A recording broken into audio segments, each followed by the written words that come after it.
Guys welcome back to our channel. তো আজকে দেখাবো এটা হচ্ছে 6টা ব্যাটারি একসাথে কানেকশন করে এটা 12 ভোল্ট বানানো হয়েছে।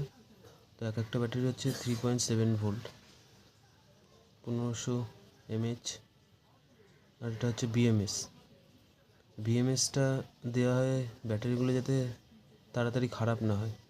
কারণ বিএমএসের কাজ হচ্ছে কোনো ব্যাটারি ওভারচার্জ, শর্ট সার্কিট এগুলো থেকে প্রোটেক্ট করে। তো এটা হচ্ছে 3S 60 অ্যাম্পিয়ারের একটা বিএমএস। তো কানেকশানগুলো দেখে নাও।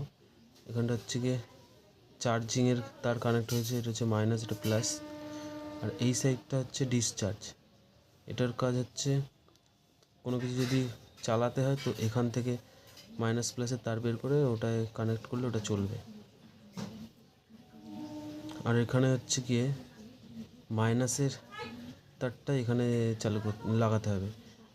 এই যে মাইনাসের পয়েন্ট, এখান থেকে মাইনাসেরটা লাগাতে হবে। আর এই দুটোর থেকে 8.4 ভোল্ট তৈরি হয়, সেইটার প্লাসেরটা এটা এখানে লাগাতে হবে। আর এই সাইডটা হচ্ছে 4.2 ভোল্ট, মানে এখানের এই একটা ব্যাটারির যতটা ভোল্টেজ হয়, এই যে এইখানটা দেখো, এই যে এইটা, এই যে এইখানটা, এই ব্যাটারিটা হচ্ছে একটা ব্যাটারির কানেকশন, এটা 4.2 ভোল্ট লাগাতে হবে।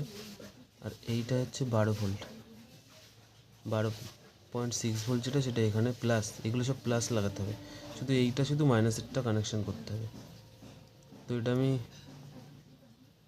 সোলার চার্জারের মাধ্যমে চার্জ করার চেষ্টা করেছিলাম, তো এটা হয় মোটামুটি। তো সেগুলোর কানেকশন পরে দেখিয়ে দেবো। তো আজকের ভিডিওটা এটুকুই।